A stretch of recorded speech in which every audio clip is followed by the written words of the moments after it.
Queridos irmãos, graça e paz. Aqueles irmãos que puderam nessa manhã observar uma mensagem que eu postei no grupo da nossa igreja, uma frase de João Calvino, quando ele pergunta: todos os dias são do Senhor? Sim, todos os dias nós devemos glorificar a Deus, nosso doador da vida, mas um dia Ele escolheu diante de nossa fraqueza, pois sabe que não poderíamos guardar todos os dias da semana como santo dia do Senhor. Por isso, por sua misericórdia, Deus nos deu o sabate, ou sábado cristão, o domingo, o dia santo do Senhor. Esse foi um comentário de João Calvino a respeito, queridos irmãos, do dia do Senhor, do domingo. Deus estabeleceu esse dia para que nós pudéssemos nos reunir como povo do Senhor para louvar, para engrandecer o nome dEle, para vir com os nossos familiares, com os nossos filhos à casa do Senhor, para louvarmos e prestarmos um culto que somente ao seu nome é devido. Domingo, queridos irmãos, não é dia de outra coisa, a não ser de reservarmos para o nosso descanso físico e para o nosso renovo espiritual, para que busquemos a presença de Deus. Nos outros 6 dias podemos fazer as nossas outras atividades, inclusive esse é um dia para a gente se desligar do nosso trabalho, das preocupações que nos assolam todos os dias da semana, dos boletos, dos cartões de crédito, das obrigações financeiras que nós temos. É o dia que nós devemos nos desconectar de todas estas coisas e focarmos no serviço, no louvor ao Senhor, ainda que estas coisas nos venham à mente, porque talvez eu e você amanhã tenhamos alguns compromissos a quitá-los, a pagá-los, mas é o dia de nós orarmos a Deus, pedirmos graça, para que nós então, no dia de amanhã, e não só no dia de amanhã, mas durante toda a semana, nós sejamos conduzidos pelo Senhor, de forma que cumpramos todos os nossos deveres. Então, irmãos, não se esqueçam, todos os dias são do Senhor, sim. Todos os dias nós devemos glorificar a Deus, nosso doador da vida. Mas um dia Ele escolheu diante de nossa fraqueza, pois sabe que não poderíamos guardar todos os dias da semana como santo dia do Senhor. Por isso, por sua misericórdia, Deus nos deu o sábado cristão, o domingo, o santo dia do Senhor.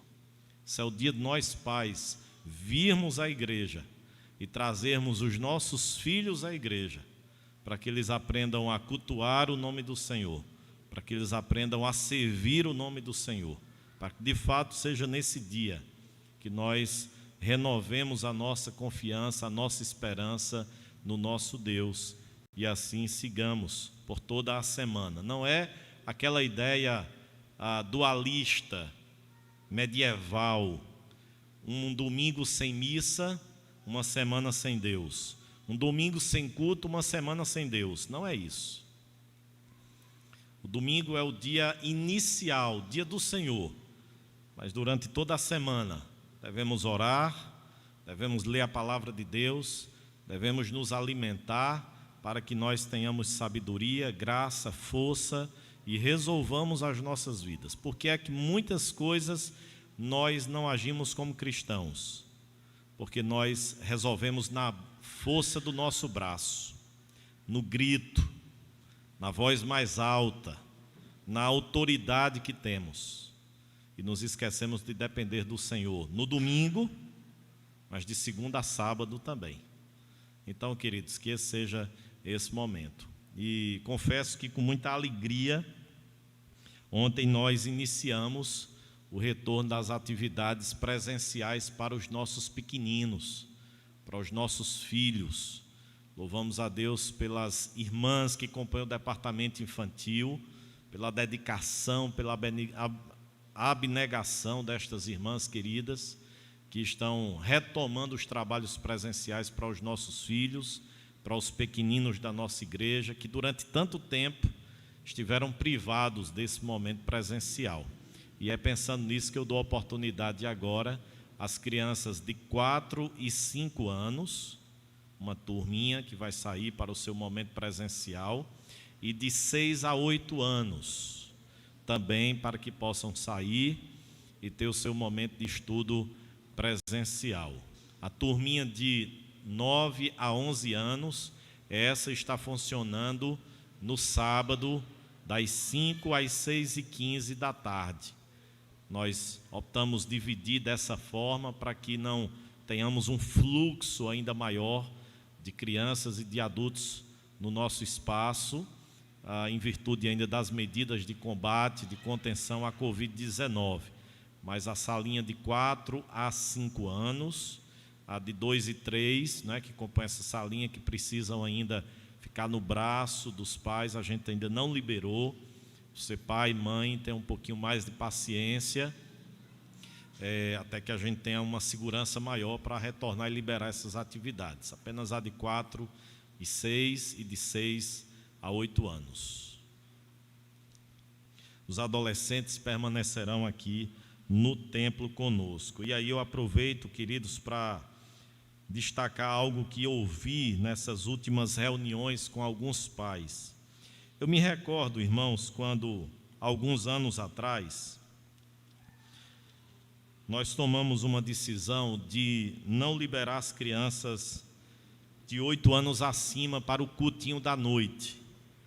E eu me lembro que alguns pais me pressionaram, reclamaram, acharam ruim, e que eu devia liberar, construir uma outra sala, de modo que nós pudéssemos ter a sala de 8 em diante. E eu disse: irmãos, pais, ter filhos é responsabilidade, é obrigação, é dever, é abnegação. E os nossos filhos precisam aprender a respeitar o culto divino e a cultuar ao Senhor no templo. De 8 em diante já ficam na sala, na escola secular, no ensino regular, porque não pode permanecer num culto.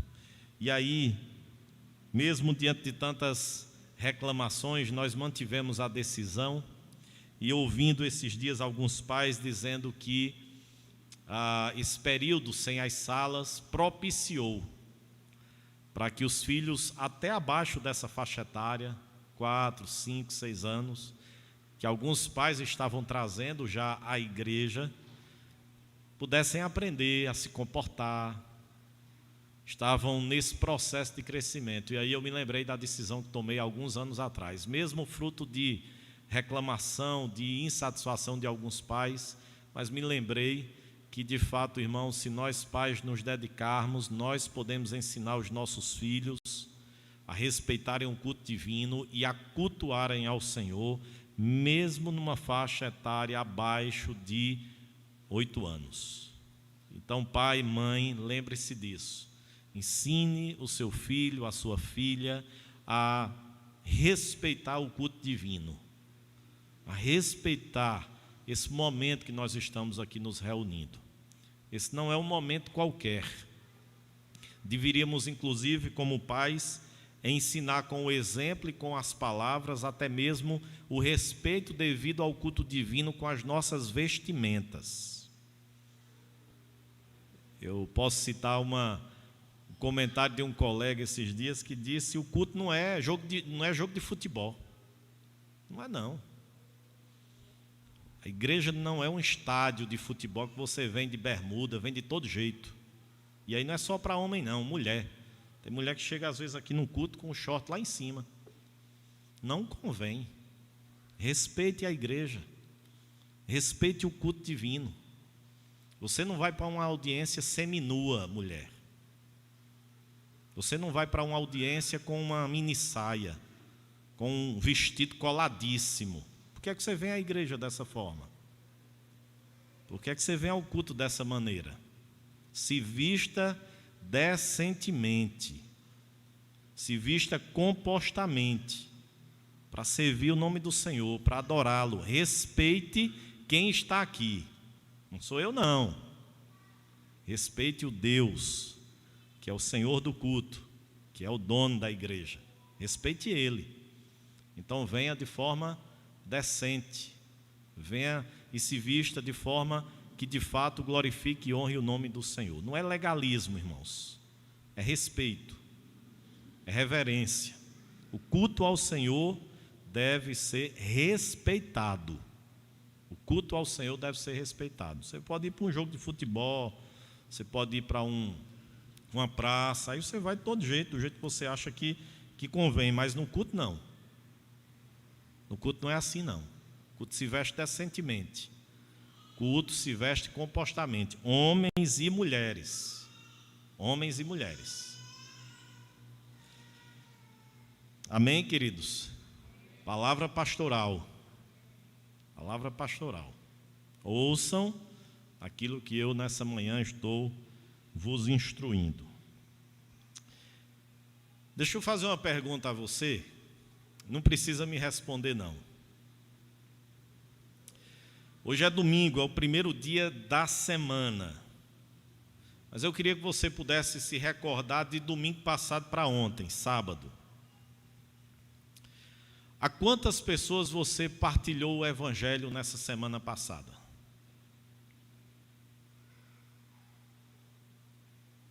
A quem você partilhou o Evangelho de Cristo nessa semana que se passou? Você partilhou para alguém? Você conversou sobre o Evangelho com alguém durante essa semana? Você enviou alguma mensagem no WhatsApp para alguém pregando o Evangelho? Você postou nas suas redes sociais alguma mensagem pregando o Evangelho?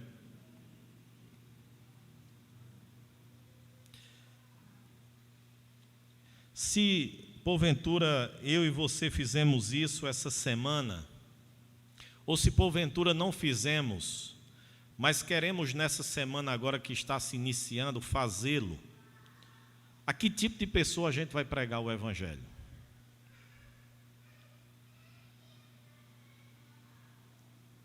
A quem nós escolheremos para pregar o Evangelho?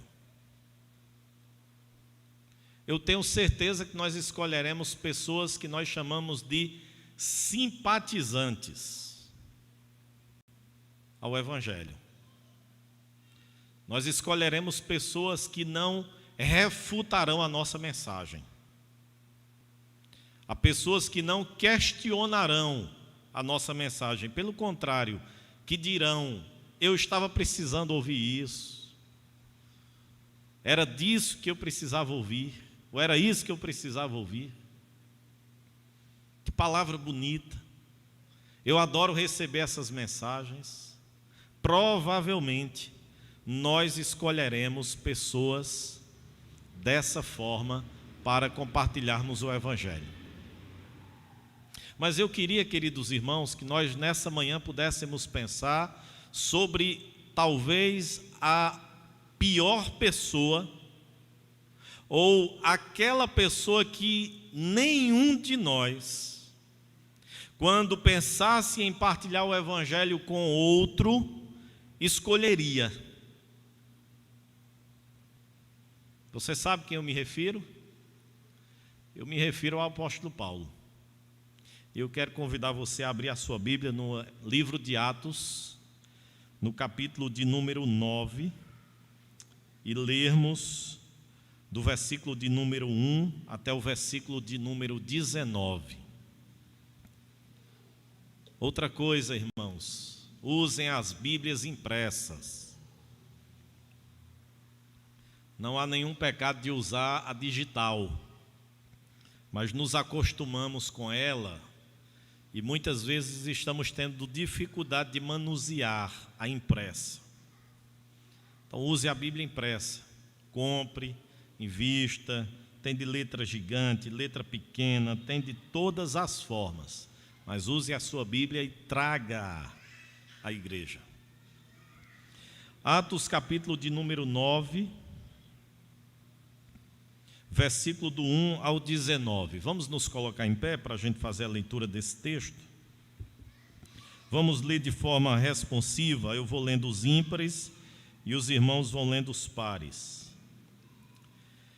Saulo, respirando ainda ameaças e morte contra os discípulos do Senhor, dirigiu-se ao sumo sacerdote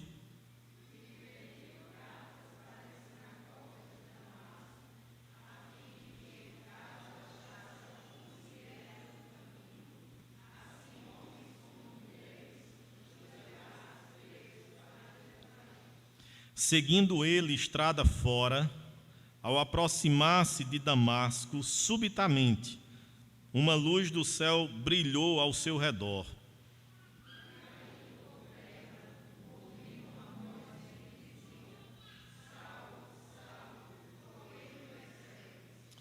Ele perguntou: quem és tu, Senhor?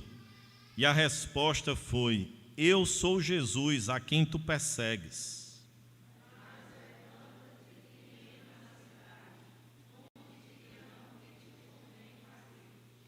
Os seus companheiros de viagem pararam emudecidos, ouvindo a voz, não vendo contudo ninguém.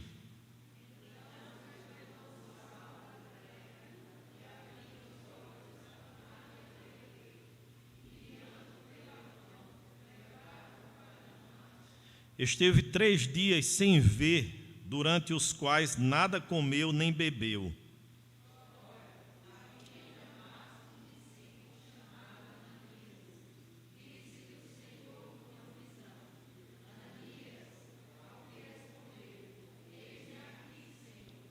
Então o Senhor lhe ordenou: dispõe-te e vai à rua que se chama Direita, e na casa de Judas procura por Saulo, apelidado de Tarso, pois ele está orando.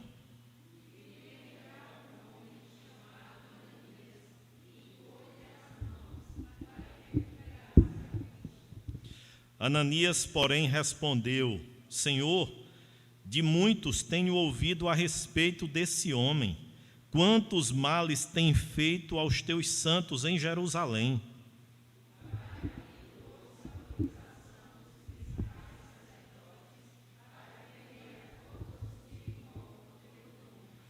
Mas o Senhor lhe disse: vai, porque este é para mim um instrumento escolhido para levar o meu nome perante os gentios e reis, bem como perante os filhos de Israel.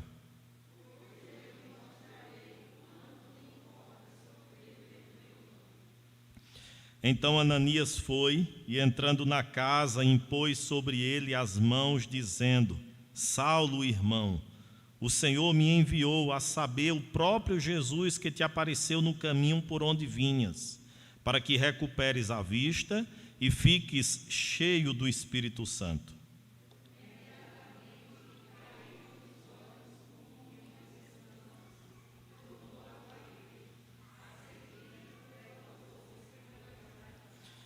E depois de ter se alimentado, sentiu-se fortalecido. Então permaneceu em Damasco alguns dias com os discípulos. Amém. Vamos orar, queridos. Deus amado, nós queremos te louvar por esse dia, dia do Senhor, dia santo de descanso.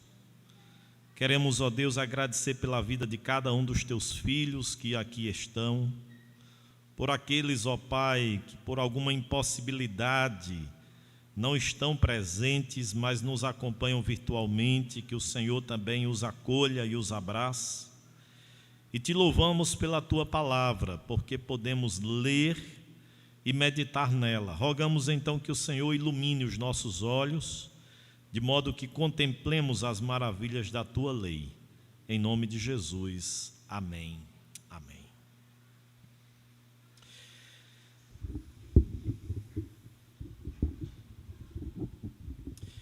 Queridos irmãos, o que nós pensamos sobre conversão?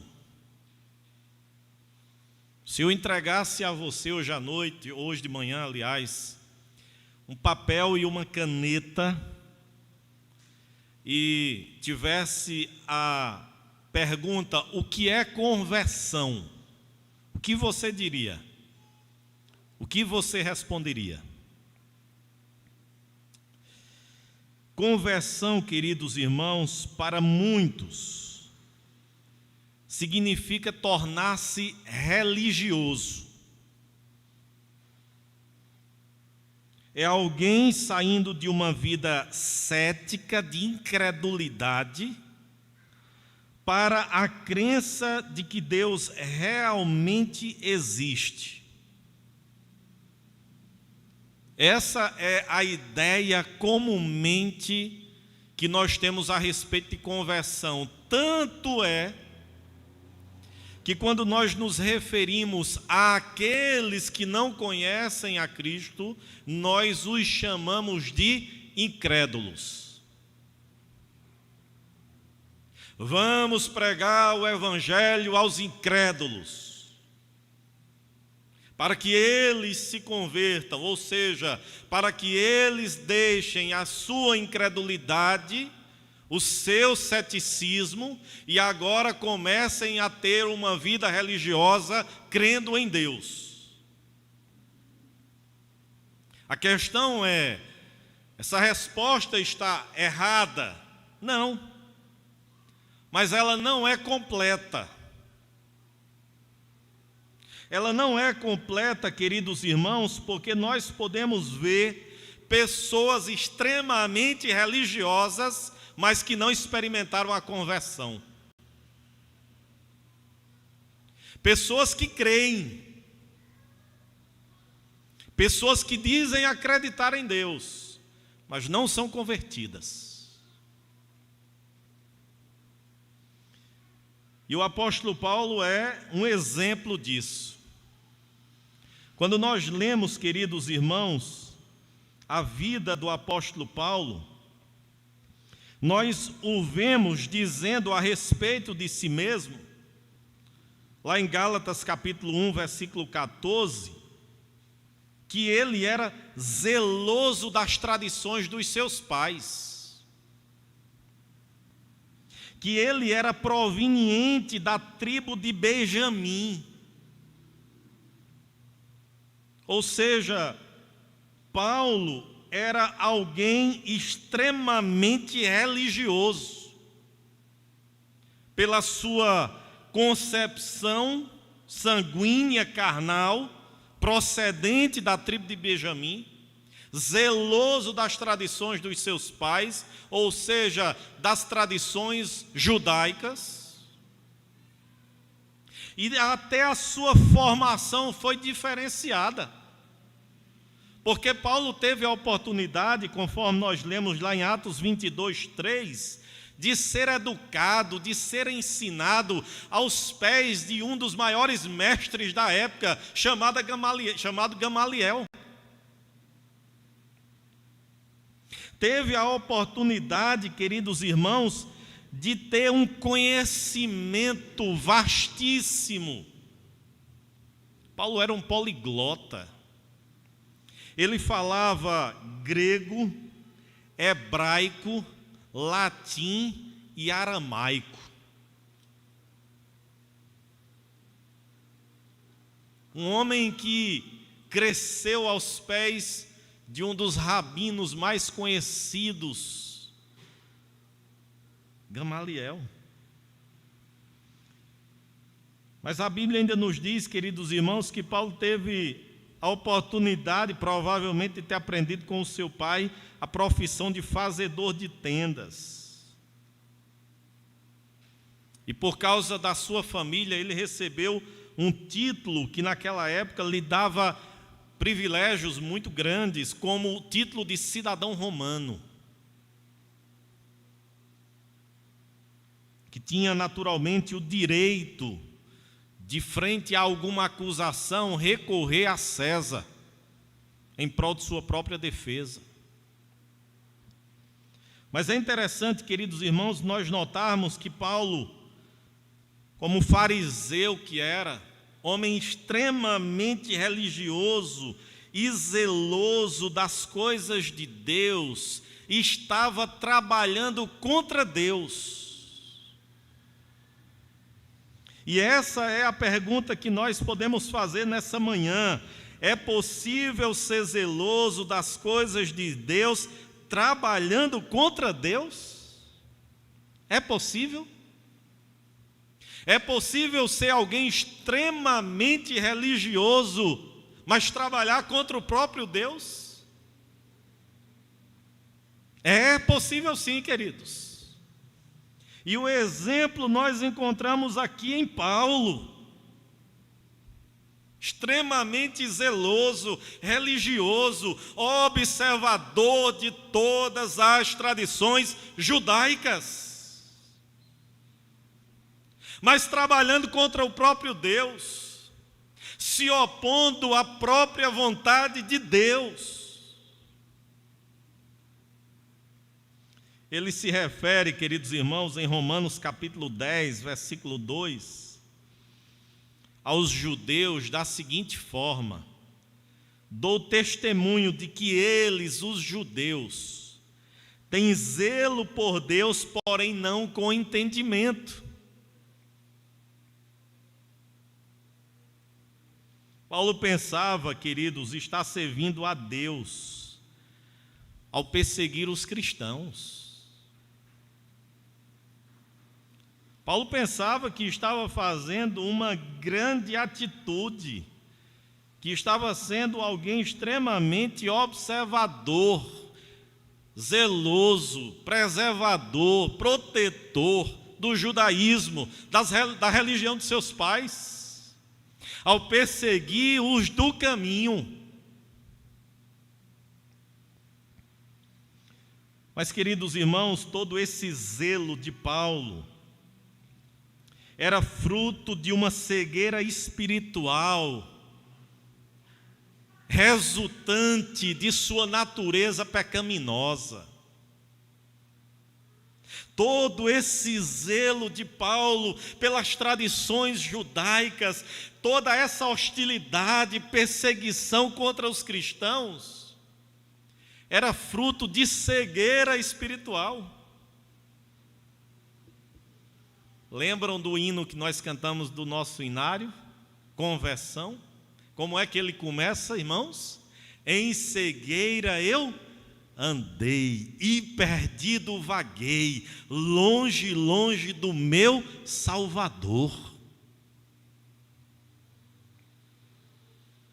Cegueira espiritual, fruto de nossa natureza pecaminosa, faz com que não olhemos para, de fato, o verdadeiro evangelho. E era assim que Paulo estava vivenciando, queridos irmãos. Era um homem extremamente violento. Aqui o apóstolo Paulo nos descreve, queridos irmãos, e Lucas, quando registra, se os irmãos observarem o texto, versículo de número 1 do capítulo 9 de Atos, percebam que Lucas diz assim: Saulo, respirando ameaças e morte. Era um homem violento, em nome da fé, em nome da religião.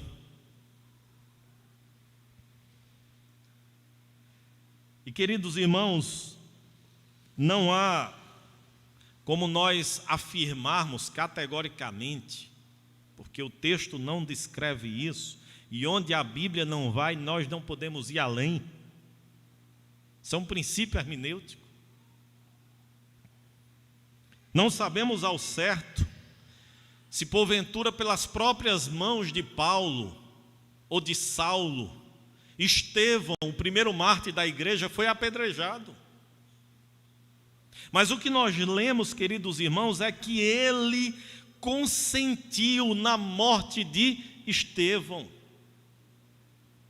É que Paulo foi um homem que dava sempre o veredito favorável à morte. ao apedrejamento de pessoas que professavam a fé em Cristo Jesus.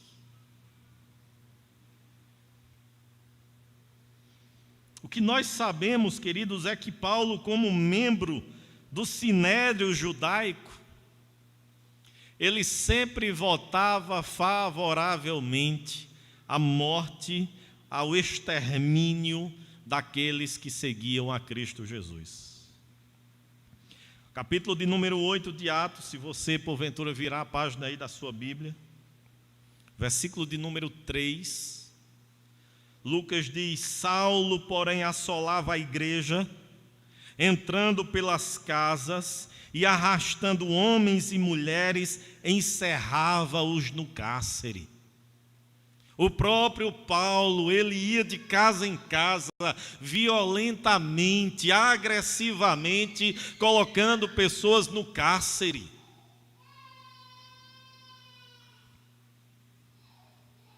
Interessante, queridos irmãos, que a perseguição promovida pelo apóstolo Paulo, ela ultrapassou os limites geográficos de Jerusalém. E é justamente nesse ponto que nós encontramos o relato da conversão dele, indo a Damasco. Indo a Damasco para quê? Para continuar a sua empreitada de perseguir os do caminho, de perseguir os cristãos. Ele queria prender qualquer cristão que ele encontrasse, por onde estivesse, não só em Jerusalém, nos seus arredores, mas onde quer que os cristãos estivessem. Era propósito de Paulo prendê-los, trazê-los a Jerusalém, serem julgados pelo Sinédrio judaico e naturalmente condenados à morte.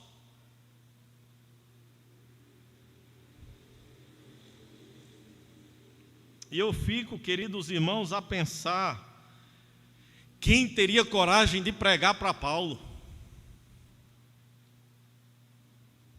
Será que Saulo seria ou estaria dentre aqueles que, se nós pensássemos em alguém para nessa semana que se inicia hoje, pregar o Evangelho, será que Saulo estaria na nossa lista?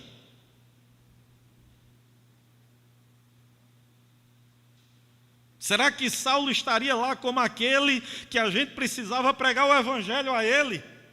Ou de imediato nós diríamos, não, para aquele ali, não tem jeito. Eu já citei N vezes aqui uma experiência que passei com um plantador de igreja, quando visitava um campo missionário e ia conversar com uma pessoa que era proprietário do espaço que nós estávamos usando para os cultos, e sempre que me encontrava, fazia N perguntas, pastor isso, pastor aquilo, e eu respondia. Mas ao sair eu olhava para o obreiro e dizia, olha, essa pessoa precisa ouvir o Evangelho, você precisa vir aqui mais vezes. E certa feita a pessoa disse assim, não pastor, aquilo ali é um prostituto, aquele ali é um mulherengo, vida desmantelada. Como se dissesse assim, não vale a pena pregar para ele. Anos depois eu tive a oportunidade de retornar a este lugar e encontrar este mulherengo, esse prostituto, esse desmantelado, esse indivíduo que não deveria ouvir o Evangelho porque não tinha jeito para ele, crente, servindo ao Senhor, mas não na igreja presbiteriana, em uma outra denominação.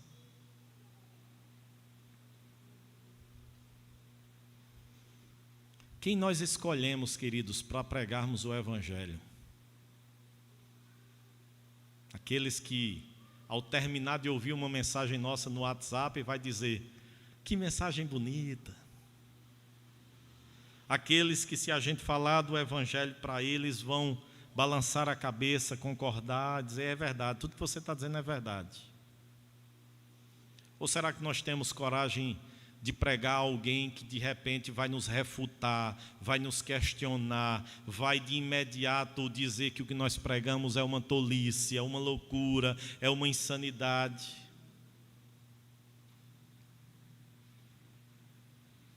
Interessante, queridos irmãos, que o apóstolo Paulo aqui jurava estar fazendo a coisa certa, mas a sua cegueira espiritual o levou a uma prática extremamente abominável diante do Senhor. Os sentimentos que moviam o coração aqui de Paulo, queridos, eram sentimentos que a Escritura o compara a um animal raivoso.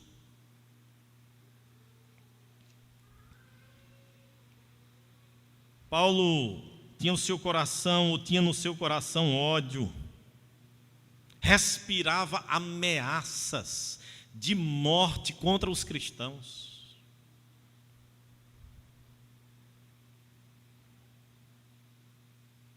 Jurava que em seu zelo pela religião estava fazendo a coisa certa, mas estava cada vez mais distante da vontade de Deus. Queridos, qual é a motivação do nosso coração em servir ao Senhor?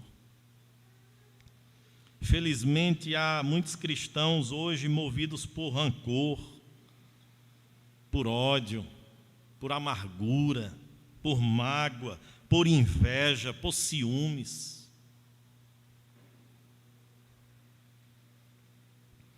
Será que mesmo fazendo a coisa certa, mas com essas motivações e sentimentos, nós estamos agradando a Deus?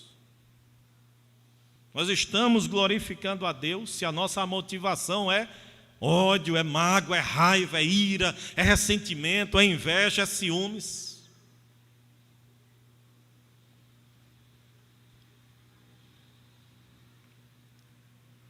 Mas Paulo está indo, queridos irmãos, em direção a Damasco, quando algo súbito acontece em sua vida. E a gente leu o relato, irmãos, porque Lucas utiliza justamente essa expressão no versículo de número 3, permaneça com a sua Bíblia aberta e olhando para ela, porque diz que seguindo ele estrada fora, ao aproximar-se de Damasco, subitamente, repentinamente, inesperadamente, o que aconteceu? Uma luz do céu brilhou ao seu redor e caindo por terra ouviu uma voz que dizia: Saulo, Saulo, por que me persegues? Quem era que Saulo estava perseguindo, queridos irmãos? Era a igreja. Mas Jesus diz: por que me persegue, Saulo? Porque perseguir a igreja de Deus é se opor ao próprio Deus. Porque estar contra a igreja de Deus é estar contra o próprio Deus.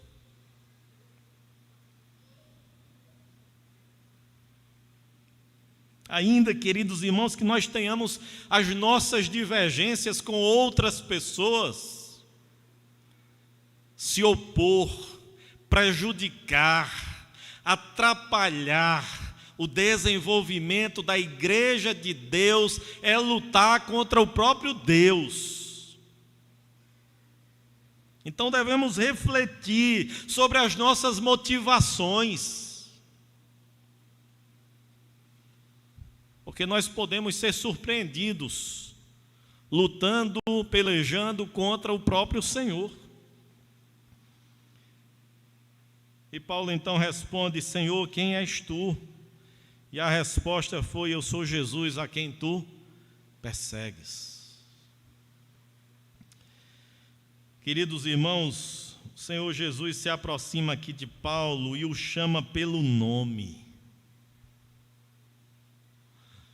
Isso é magnífico, queridos, porque Saulo não é mais um no meio de uma multidão. Jesus conhecia Saulo pelo nome, o chama pelo nome: Saulo, Saulo.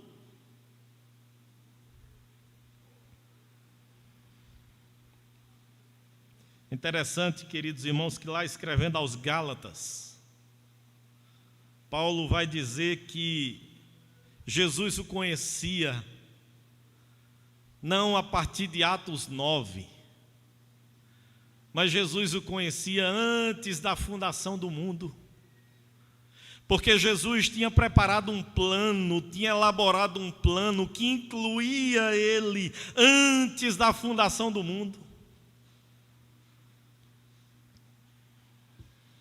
Paulo diz lá em Gálatas que o Senhor o separou antes mesmo de ele nascer. E o chamado aqui é um chamado individual.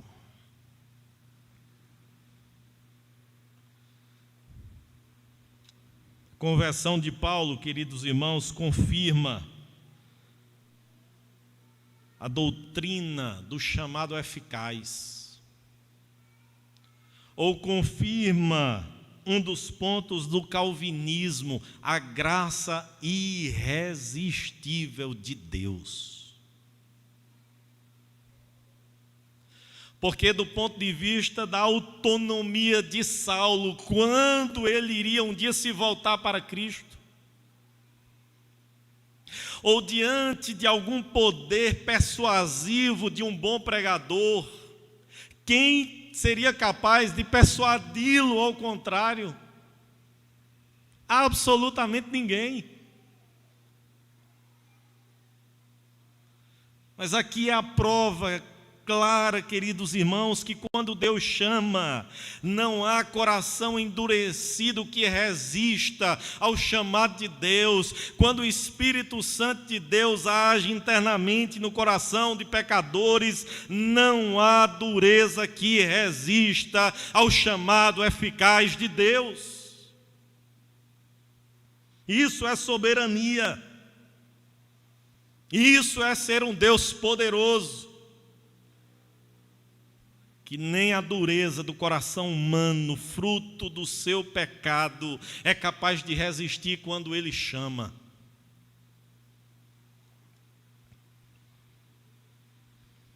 Agora, o que nos é interessante perceber, queridos, é que Deus tem um chamado para Saulo, e o chama pelo nome, e isso é maravilhoso, porque da mesma maneira como Saulo é com a gente também. Deus me conhece pelo meu nome, Deus conhece você pelo seu nome.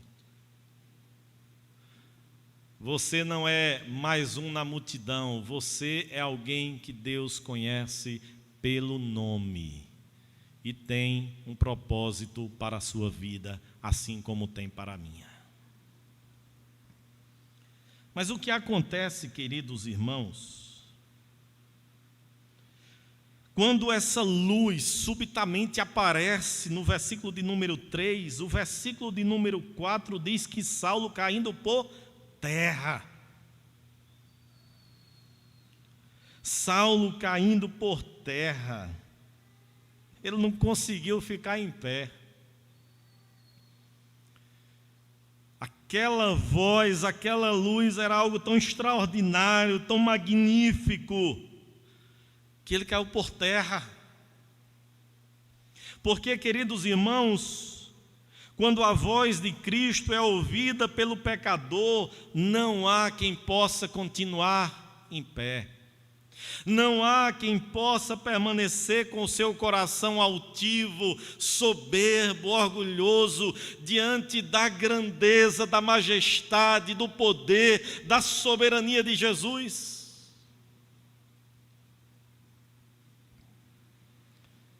Aqui, queridos irmãos, todas as convicções interiores de Paulo foram abaladas, todos os segredos do seu coração desnudados. E é assim quando nós estamos diante de Deus. Todos os segredos da nossa alma, do nosso coração, eles são desnudados. Eles são abertos, eles são conhecidos, porque o Senhor nos conhece profundamente, e ainda que nós possamos ocultar de outros quem somos, de Deus nós não conseguimos. inclusive as motivações do nosso coração, inclusive aquilo que nos conduz a agir de determinadas formas. E Paulo então se prostra aqui diante de Jesus, porque essa é a reação de todo aquele que ouve a palavra de Deus: cair por terra, se quebrantar, se prostrar diante da grandeza e da majestade de Cristo. Mas o relato continua, queridos irmãos, e nos diz que Jesus, versículo 6, manda ele se levantar e entrar na cidade, e te dirão o que te convém fazer. Interessante que Paulo não conseguia mais andar sozinho agora. O texto vai nos dizer que os companheiros de viagem pararam emudecidos, ouvindo a voz, não vendo contudo ninguém. Então se levantou Saulo da terra e, abrindo os olhos, não podia ver. Precisou de alguém guiá-lo pela mão. E levaram ele até Damasco, onde ali ele permaneceu 3 dias, conforme o verso 9, nada comeu e nada bebeu. Nesse íntere, queridos irmãos, Deus chama Ananias, versículo de número 10. E Ananias era um discípulo de Jesus que estava lá em Damasco. Razão pela qual nós podemos entender aquilo que falei outrora, de que Paulo rompeu os limites geográficos de Jerusalém, no afã de perseguir os cristãos, não apenas lá, mas por onde quer que tivesse gente servindo ao Senhor. Era intento de Paulo prendê-los e trazê-los para Jerusalém, a fim de serem julgados pelo Sinédrio e serem condenados. E Ananias ouve então a instrução de Jesus: eis-me aqui, Senhor, versículo de número 10, e dá a instrução para que ele fosse à rua chamada à direita, na casa de Judas, e procurasse lá um homem de Saulo, apelidado de Tarso, porque ele está orando. E a pergunta de Ananias, queridos irmãos, é emblemática, ou o comentário de Ananias: Senhor, aquele a quem temos ouvido falar quantos males ele tem feito aos que seguem o teu nome? Senhor, é como se Ananias estivesse, queridos irmãos, assim duvidoso a respeito da instrução de Jesus. É com esse homem mesmo que eu tenho que me encontrar, Senhor?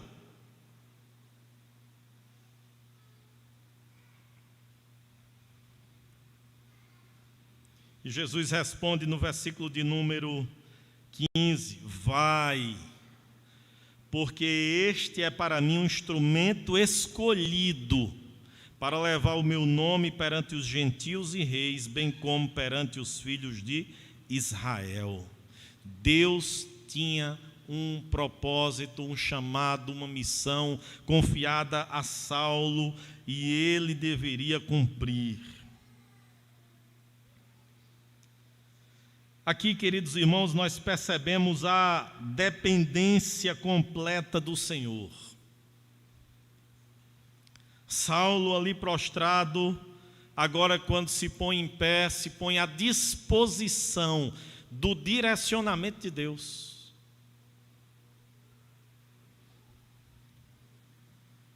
Não era mais agora a vontade dele, não era mais agora as convicções dele. Agora quem o guiava, quem o direcionava, quem dizia para onde ir, o que fazer, era o próprio Jesus. Porque a conversão produz isso. A conversão faz com que a nossa vontade agora não seja mais feita, e sim a vontade de Deus. A conversão faz com que não sejam as nossas convicções que nos guiem, mas a palavra de Deus. A conversão faz com que não seja a cultura, o normal que as pessoas achem, mas a palavra de Deus.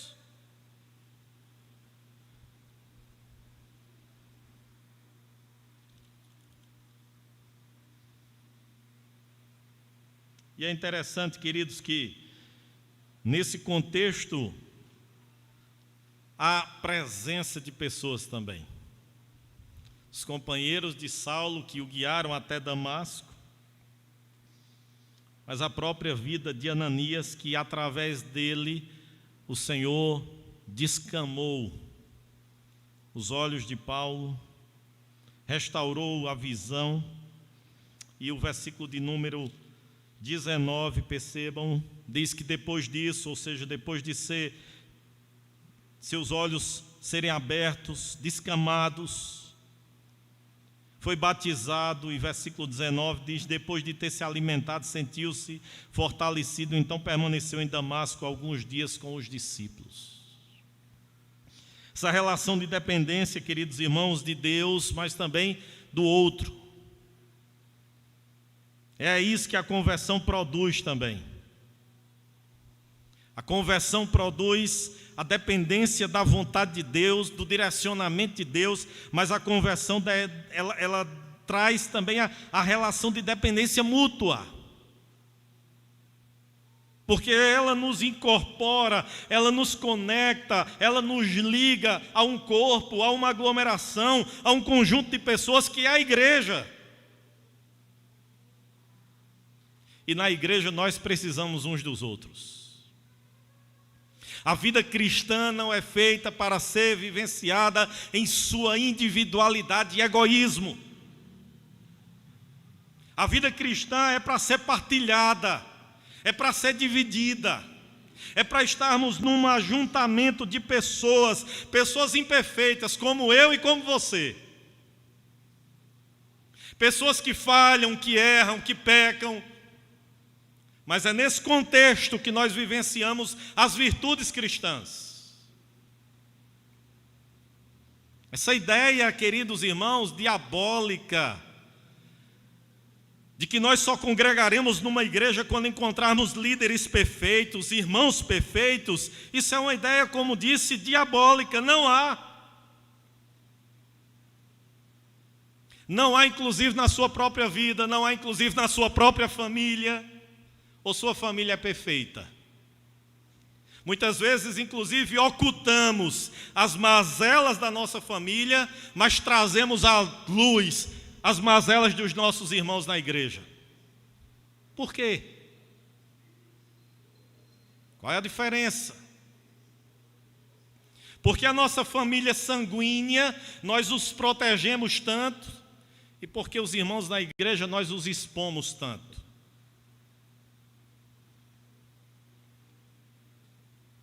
A conversão, queridos irmãos, produz uma relação de dependência de Deus e do próximo. Com os nossos dons, com os nossos talentos, objetivando a glória de Deus. A glória de Deus. A glória de Deus. Quinta-feira eu trabalhava sobre isso aqui no estudo bíblico, e eu dizia: igreja não é lugar de estrela, porque já há uma estrela suficiente para encantar os nossos olhos, a estrela da manhã, que é o Senhor Jesus. A igreja não é lugar de astros. A igreja não é lugar de projeção humana. A igreja é lugar de servos. A igreja é lugar de discípulos.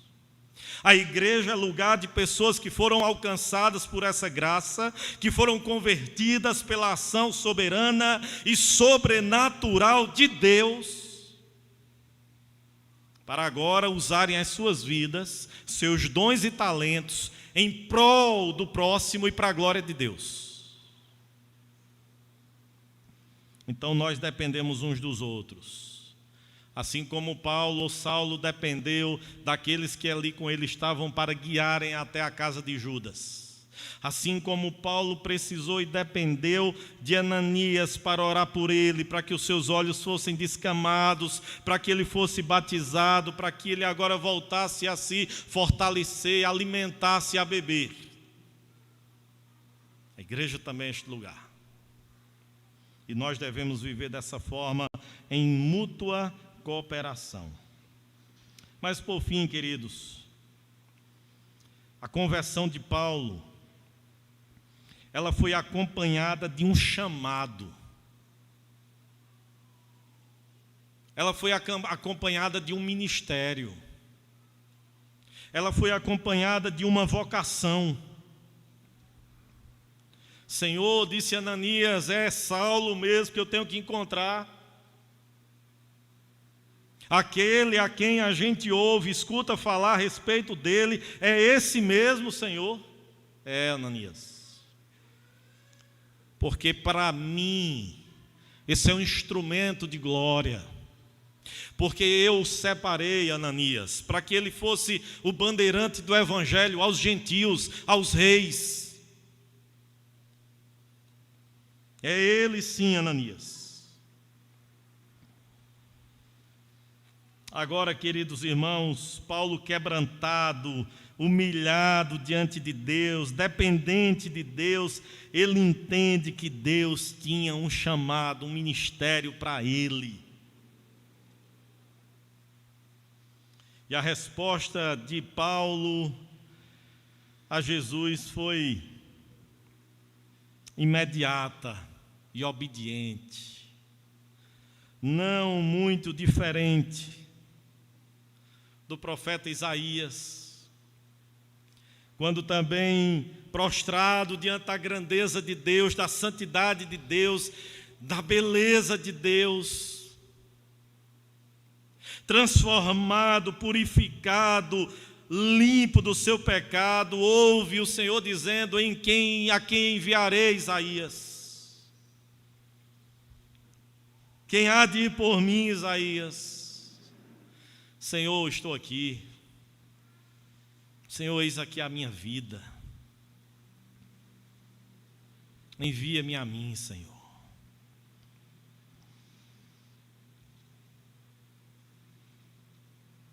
Queridos irmãos, a história, ela é marcada por Cristo. E Ele é o centro da história. É por Ele, por causa dEle e para Ele todas as coisas. Ele é o centro da Bíblia. Ele é o centro do plano de redenção. Ele é o centro da história da humanidade.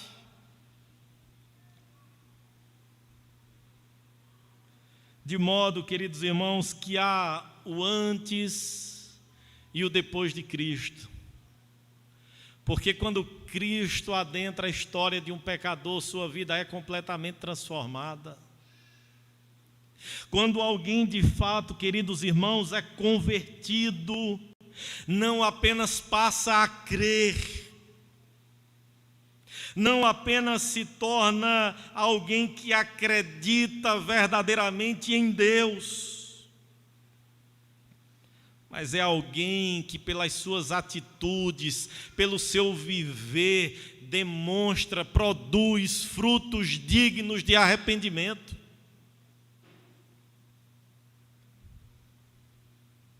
Então não nos iludamos. Não nos iludamos, queridos irmãos, que a nossa conversão é atestada apenas porque nós temos o nosso nome arrolado no rol de membros da igreja, porque um dia fomos batizados e publicamos a fé, porque temos um ofício de pastor, de presbítero, de diácono, de presidente de uma sociedade interna ou de qualquer outra coisa, porque a história da nossa família é tradicionalmente evangélica. Não nos iludamos com isso. Porque eu dizimo todos os meses, porque eu não mato, eu não fumo, eu não me prostituo, eu não bebo. Essas coisas os ímpios podem fazê-las. E diga-se de passagem, às vezes alguns até fazem de maneira mais exitosa do que nós.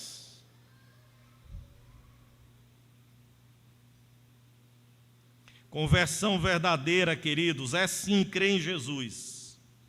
É sim sair do ceticismo, da incredulidade para uma vida de crença. Mas conversão é viver em novidade de vida. É ter a vida mudada, transformada todos os dias pelo poder do Espírito Santo de Deus. Perceptível não aqui no culto, perceptível no nosso dia a dia, perceptível pelos nossos funcionários, perceptível pelos nossos patrões, perceptível pela nossa família, perceptível pelos nossos amigos, perceptível onde quer que nós nos encontremos. Essa é a verdadeira conversão.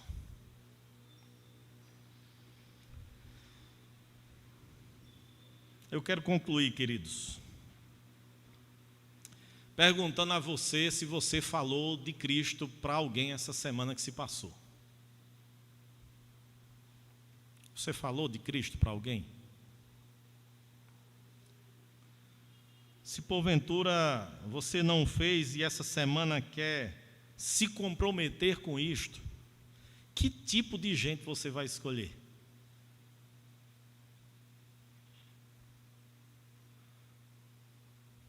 Você escolheria um Saulo de Tarso? Ou você só escolheria os simpatizantes, os amigos do Evangelho? Deus nos chamou para pregarmos o Evangelho a algumas criaturas. Foi assim? A toda a criatura. Que Deus nos dê graça, que Deus use a minha vida e use a sua vida nessa semana, para testemunhar com vida e com palavras, a respeito de Cristo Jesus, o nosso Senhor. Aquele que nos converteu e aquele que continua convertendo corações. Vamos orar?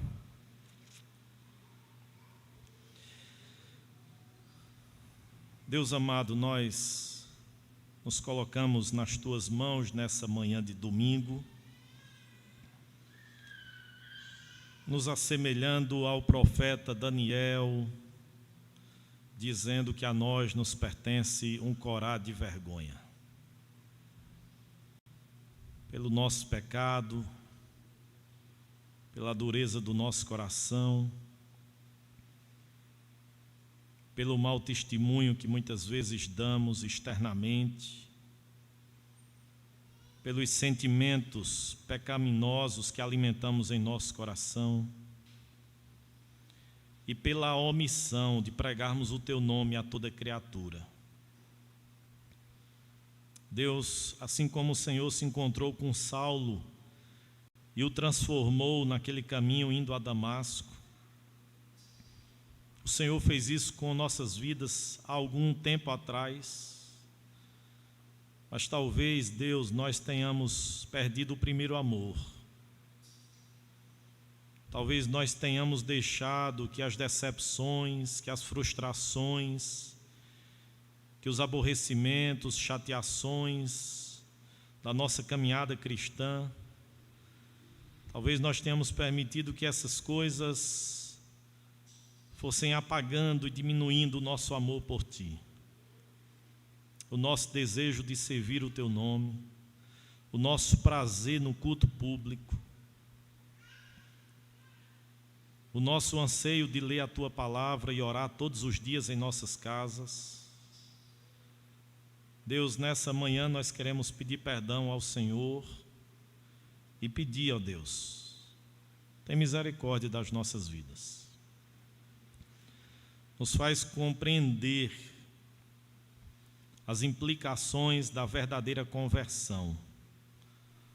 Não nos deixa sermos apenas religiosos ou meros religiosos, observadores de tradições, cumpridores de uma moralidade apenas externa.